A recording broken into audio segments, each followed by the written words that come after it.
안녕하세요. 말씀 베이커리 655번째 시간 기도하심으로 시작하겠습니다. 거룩하신 주님 감사합니다. 주님의 말씀을 묵상합니다. 성령님께서 말씀에 조명이 되어 주시옵소서. 우리 주 예수 그리스도님의 이름으로 기도합니다. 아멘. 네, 오늘 보실 말씀은 사무엘상 3장 1절에서 4장 1절 상반절까지의 말씀을 보도록 하겠습니다. 어린 사무엘이 엘리 곁에서 주님을 섬기고 있을 때이다. 그때에는 주님께서 말씀을 해주시는 일이 드물었고 환상도 자주 나타나지 않았다. 어느 날 밤 엘리가 잠자리에 누워있을 때였다. 그는 이미 눈이 어두워져서 잘 볼 수가 없었다. 자, 배경을 설명하고 있습니다. 사무엘이 어린 시절, 하나님을 섬기는 일을 하고 있을 때였습니다. 자, 그런데 그 시대 당시에는 하나님께서 말씀하시는 것도 또 환상을 보여주시는 것도 잘 나타나지 않았다. 굉장히 드물었다라는 것이죠. 그리고 2절에서 나오는 것처럼 엘리의 눈이 이미 어두워져 있었다. 이것은 단순히 육체의 눈이 어두워진 것만을 이야기하는 것이 아니라 엘리의 영적인 눈도 어두워졌고 당시 이스라엘의 영적인 상태가 그런 어두운 상태인 것을 보여주고 있는, 그렇게 암시하고 있는 내용이라고 볼 수 있겠습니다. 3절을 계속 보면요. 사무엘은 하나님의 궤가 있는 주님의 성전에서 잠자리에 누워 있었다. 이른 새벽 하나님의 등불이 아직 환하게 밝혀져 있을 때에, 온통 어두운 이미지만 있는 이 상황에서 사무엘이 잠들어 있는 이 성전에 아직 하나님의 등불이 환하게 밝혀 있었다라고 함으로써 희망적인 그런 분위기가 나타나고 있죠. 굉장히 이제 고도의 문학적인 기법들이 사용된 것입니다. 주님께서 사무엘아 사무엘아 하고 부르셨다. 그는 제가 여기 있습니다 하고 대답하고서 곧 엘리에게 달려가서 부르셨습니까? 제가 여기 왔습니다 하고 말하였다. 그러나 엘리는 나는 너를 부르지 않았다. 돌아가서 누워라 하고 말하였다. 사무엘이 다시 가서 누웠다. 주님께서 다시 사무엘아 하고 부르셨다. 사무엘이 일어나 엘리에게 가서 부르셨습니까? 제가 여기 왔습니다 하고 말하였다. 그러나 엘리는 얘야 나는 너를 부르지 않았다. 돌아가서 누워라 하고 말하였다. 이때까지 사무엘은 주님을 알지 못하였고 주님의 말씀이 그에게 나타난 적도 없었다. 자, 지금 두 번이나 주님의 음성을 들었지만 그것이 주님의 음성인지 분별하지 못하는 사무엘입니다. 사무엘에게 어떤 문제가 있어서 그런 것이 아니라 아직 주님을 알지 못했다라는 것이 이제 그 원인인 것이죠. 그러면 지금 전혀 모르는 주님을 섬기고 있다는 게 좀 말이 이상하죠. 자, 바로 하나님의 말씀을 듣는 법, 하나님의 말씀을 어떻게 들었는지 또 어떻게 반응해야 되는지 아직 배우지 못한 때라고 우리가 볼 수 있겠습니다. 자, 8절 계속 보면요. 주님께서 사무엘을 세 번째 부르셨다. 사무엘이 일어나 엘리에게 가서 부르셨습니까? 제가 여기 왔습니다 하고 말하였다.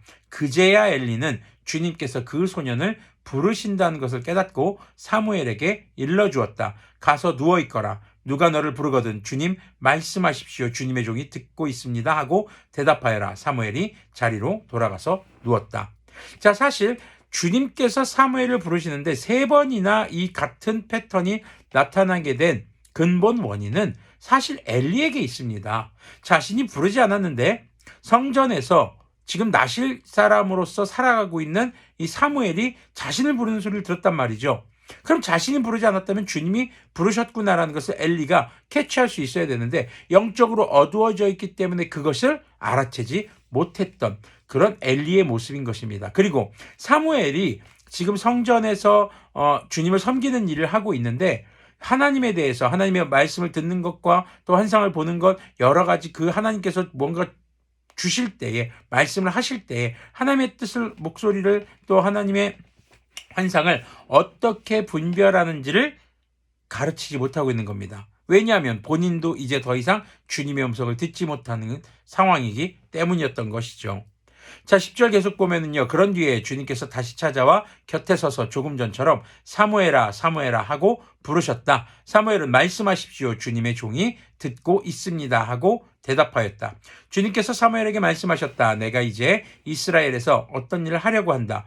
그것을 듣는 사람마다 무서워서 귀까지 멍멍해질 것이다. 때가 오면 내가 엘리의 집을 두고 말한 모든 것을 처음부터 끝까지 다 이루겠다. 엘리는 자기의 아들들이 스스로 저주받을 일을 하는 줄 알면서도 자식들을 책망하지 않았다. 그 죄는 이미 알고 있다. 그래서 나는 그의 집을 심판하여 영영 없애버리겠다. 그에게 알려주었다. 그러므로 나는 엘리의 집을 두고 맹세한다. 엘리의 집 죄악은 재물이나 예물로도 영영 씻지 못할 것이다.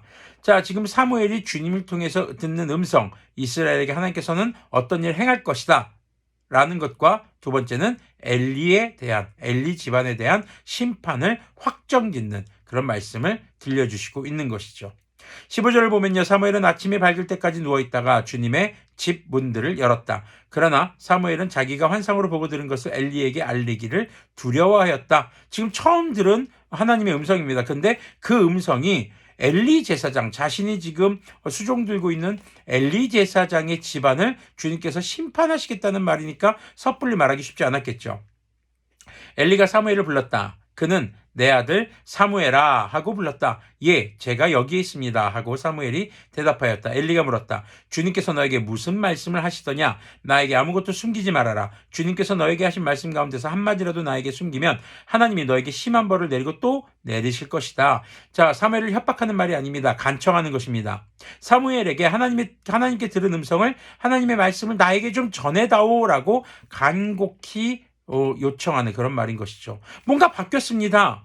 제사장입니다. 엘리는 당시 이스라엘 사람들에게 실로 성전을 중심으로 그 주변 인근 사람들에게 하나님의 말씀을 전해야 하는 사람인데 하나님의 음성을 듣지 못하고 이제 막 어린아이인 사무엘을 통해서 하나님의 음성을 전해달라고 간청하고 있는 것이죠. 이런 모습이 사무엘이 마치 선지자와 같은 모습으로 비춰지고 있는 것입니다. 18절을 보면요. 사무엘은 그에게 하나도 숨기지 않고 모든 것을 말하였다. 엘리가 말하였다. 그분은 주님이시다. 여기서 주님이라는 말, 만물을 창조하시고 통치하시는 주님이시라는 겁니다. 그분께서는 뜻하신 대로 하실 것이다. 엘리는 자신도 이미 알고 있는 그 말씀을 사무엘에게 하시는 것을 이제 알고 그 하나님의 말씀, 하나님의 뜻, 심판을 돌이킬 수 없다는 것을 이제 받아들이게 된 것으로 보여집니다. 자, 지금 하나님께서 엘리에게 심판하시는 내용의 원인들을 보면은 그 자녀들을 올바로 꾸짖지 않았다는 것이죠. 그러니까 어제 말씀에서 자녀들에게 다소 꾸짖는 말을 했던 것 같지만 완강하게 하지 못했고 그리고 그들을 제사장직을 내려놓지 못하게 했던 그런 엘리의 모습이 문제의 원인으로 우리가 볼 수 있는 것입니다. 자, 19절을 계속 보면요. 사무엘이 자랄 때에 주님께서 그와 함께 계셔서 사무엘이 한 말이 하나도 어긋나지 않고 다 이루어지게 하셨다. 자, 하나님께서 사무엘에게 해주신 두 가지가 등장합니다. 첫 번째, 사무엘과 함께 하셨다. 두 번째, 사무엘이 한 말이 다 이루어지게 하셨다. 그렇다면 사무엘이 한 말은 무엇이었을까요? 하나님의 말씀이었다는 겁니다. 바로 이것이 선지자, 예언자, 선견자라고 불리는 사람들의 삶이었던 것이죠. 20절 보면요. 그리하여 단에서 브엘세바에까지 온 이스라엘은 사무엘이 주님께서 세우신 예언자임을 알게 되었다. 내가 예언자야, 내가 선지자야 라고 말해서 하는 것이 아니라 하나님께서 그와 함께 하시며 그가 하는 말, 사무엘이 하는 말이 다 이루어지는 것을 보고 자연스럽게 그가 하나님의 예언자인 것을 온 백성이 알게 된 것이죠. 21절 보면요. 주님께서는 실로에서 계속하여 자신을 나타내셨다. 거기에서 주님께서는 사무엘에게 나타나셔서 말씀하셨다. 사무엘이 말을 하면 온 이스라엘이 귀를 기울여 들었다. 자, 어둠 속에 있는 이스라엘, 눈이 어두워져가는 엘리, 그 가운데 꺼지지 않는 빛이 있었습니다. 그 빛은 하나님 앞에 온전히 나실 사람으로 드려진, 그리고 하나님 앞에 거룩함을 지키고 있는 바로 사무엘입니다. 사무엘이 자기 스스로 어린 나이부터 그렇게 거룩해졌던 것일까요? 사실 그 부모의 서원과 헌신과 그리고 그 부모로부터 물려받은 믿음의 유산이 그대로 사무엘에게도 전해지고 있는 것을 우리가 볼 수 있습니다. 그리고 그는 하나님의 말씀을 듣는 법을 배우고 그리고 하나님의 말씀에 어떻게 반응하고 순종해야 하는가를 배워가고 있는 상황이죠. 자, 그럼 사무엘이 뛰어나서? 아닙니다. 하나님께서 사무엘을 선택하셨고 사무엘을 이 땅 가운데 바로 이스라엘 사람들에게 빛으로, 하나님의 말씀의 빛으로 세우신 것이죠. 자, 우리도 마찬가지로 이 어두워져가는 세상에서 하나님의 말씀의 빛으로 부르심을 받은 그리스도인들입니다. 그리스도인들이 하나님의 말씀에 어두워지고 주님의 뜻에 어두워질 때 세상이 점점 더 어두워질 수밖에 없는 것입니다. 자, 라이트맨이 어두운 곳을 비추면 어둠은 자연스럽게 물러갑니다. 어둠아 떠나가라, 어둠아 물러가라. 뭐 별의별 짓을 써도 안 물러가요. 어두운 방 안에 불 하나 탁 켜면 어둠이 자연스럽게 사라집니다.